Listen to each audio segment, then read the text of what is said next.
Ces deux fiches ont littéralement transformé ma manière d'apprendre de nouvelles langues. Et oui, tu as bien entendu. Si toi aussi tu as déjà essayé d'apprendre de nouvelles langues et que derrière tu te sens submergé par la quantité d'informations qu'il faut retenir, eh bien je te dis de rester jusqu'à la fin de cette vidéo pour te montrer comment de simples fiches peuvent changer la donne pour toi aussi. Tu te demandes sûrement comment deux fiches peuvent avoir un tel impact. C'est ce que nous allons voir dans cette vidéo. Aussi, je tiens à préciser, c'est une méthode qui marche pour toutes sortes de langues que tu veux apprendre, que ce soit l'anglais, l'espagnol, l'italien, le mandarin, tout ce que tu veux. Alors, ces deux fiches sont développées à travers 5 étapes. Il y en a qui sont cruciales et il y en a qui les complètent. Première étape, identifier les expressions et les mots-clés. Tout a commencé quand j'ai réalisé que j'apprenais de milliers de mots que je ne vais pas utiliser, pas du tout, vu que ce n'est pas dans mon vocabulaire naturel. C'était une perte de temps. Alors qu'est-ce que j'ai fait? Je voulais apprendre efficacement. C'est là que ChatGPT rentre en scène. J'ai demandé tout simplement à ChatGPT quelles sont les 300 expressions les plus utilisées par les natifs et les 500 mots les plus courants. Je sais, ça paraît simple, mais c'est là tout le secret. Une fois que tu as récupéré les listes des 300 expressions et 500 mots les plus utilisés par les natifs, il est temps de les rendre tangibles. Ce que je te conseille de faire, c'est tout simplement les imprimer sur du papier. Pourquoi? Parce que quand tu as ces deux fiches sous forme de papier devant toi, c'est comme si tu tenais en main ton plan d'apprentissage. Ça rend l'apprentissage concret et accessible à tout moment. Maintenant, tu vas diviser ces fiches en petites sections, selon ce que tu veux apprendre chaque jour. Personnellement, je te recommande d'y aller progressivement. C'est-à-dire quoi? Prendre 5 expressions et 5 mots par jour. Ça semble facile, mais c'est là le secret. Chaque jour, tu avances sans te surcharger et tu te concentres sur la maîtrise de petits morceaux. Cette méthode te permet d'assimiler de nouvelles informations sans trop te submerger. Aussi, je te conseille de le faire 5 fois par semaine.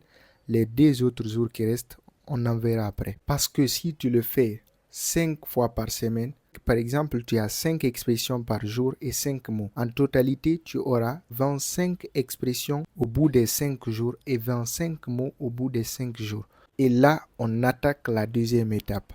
Pratiquer la prononciation avec des outils. C'est bien d'apprendre de nouvelles expressions, de nouveaux mots. Mais au bout d'un moment, il faut savoir comment les prononcer. Alors, il y a 2 choses. Premièrement, pour ceux-là, par exemple, qui apprennent l'anglais, il y a une application qu'on appelle Elsa. C'est une application qui te permet à très bien prononcer les mots et les expressions. Maintenant, pour ceux-là qui n'apprennent pas forcément l'anglais, qui apprennent d'autres langues, je vous suggère d'utiliser ChatGPT. ChatGPT a cette fonctionnalité où vous pouvez vous parler en temps réel. C'est-à-dire, tu le parles, il te répond directement. Donc, tu peux le faire savoir que tu apprends telle langue. Tu es en train d'essayer de très bien prononcer des expressions ou des mots. Donc, à chaque fois que tu prononces mal, il doit te le faire savoir. Je ne dis pas la prononciation, elle est cruciale ou bien elle est vraiment importante à ce point. Mais ça fait partie de l'apprentissage d'une langue. Troisième étape, révision avec Quizlet. Passons aux choses sérieuses. C'est bien de retenir des expressions et des mots. Mais de ne pas les réviser, c'est inutile. On les oublie. It's not rocket science. C'est pas sorcier, c'est comme ça, c'est naturel. Alors, qu'est-ce qu'il faut faire? Vous vous rappelez, la première étape, je vous avais dit 5 jours par semaine. Ce qui veut dire les 2 autres jours restants, on les utilise pour réviser. Alors, pour réviser, c'est tout simplement utiliser cette application qui marche pour toutes sortes de téléphones ou de smartphones que vous avez. Alors, c'est l'application qu'on appelle Quizlet. C'est une application qui te permet de faire des listes de mots ou des expressions que tu as déjà retenues. Donc là, les 25 expressions et les 25 mots que tu as pu avoir pendant les 5 jours, tu vas les réviser pendant les 2 autres jours restants. Je te recommande un jour, tu révises 25 expressions et le dernier jour aussi, tu révises les 25 mots. C'est aussi simple que ça. Quatrième étape, la pratique de la langue. Maintenant, je te préviens, pour vraiment progresser, il faut parler. Et comment le faire si on n'en a pas? C'est-à-dire avec qui on parle. On n'en a pas. Sûrement, peut-être toi aussi, tu n'en as pas.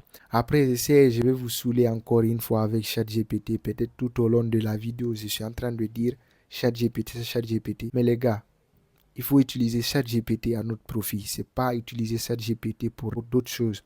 Il faut juste utiliser ChatGPT à notre profit. Si tu n'as pas quelqu'un avec qui parler, c'est simple. Encore une fois, il y a cette fonctionnalité où ChatGPT te répond en temps réel, peu importe la langue que tu le parles. Donc, essaye chaque fois, si tu as une pensée ou quelque chose comme ça à dire ou un débat, tu te crées un débat, des sujets de conversation que tu fais avec des amis déjà, tu peux le faire avec ChatGPT. Tu essayes de communiquer avec lui dans la langue que tu apprends.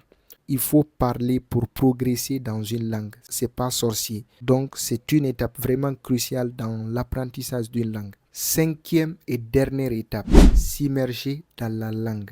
C'est une méthode connue par tous, mais elle marche vraiment. Si tu veux t'immerger, si tu veux habituer à ton cerveau la langue que tu apprends, que ce soit l'anglais ou autre, il faut que tu t'immerges. Maintenant, comment faire l'immersion? C'est regarder les séries, mettre ton YouTube, regarder les contenus des personnes qui parlent la langue, tout ce que vous voulez. Vu que votre entourage ne parle pas la langue que vous êtes en train d'apprendre, donc il faut mettre ces réseaux, regarder des séries, des informations dans la langue.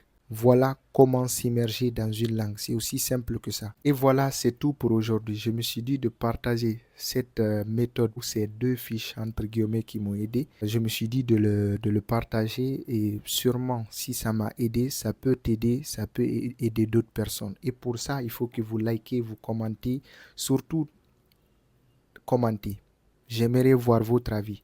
On a plusieurs manières d'apprendre une langue, mais j'aimerais connaître votre avis aussi sur cette méthode, comment ça a fonctionné pour vous ou bien qu'est-ce qui vous fatigue, ce genre de choses. Et comme vous pouvez le remarquer, c'est ma première vidéo. Enfin, c'est ma première vidéo de long format. Donc, s'il vous plaît, n'oubliez pas de liker, de vous abonner parce que ça m'encourage tout simplement de continuer à faire ce genre de vidéos. Et sur ce, je vous dis, see you next time.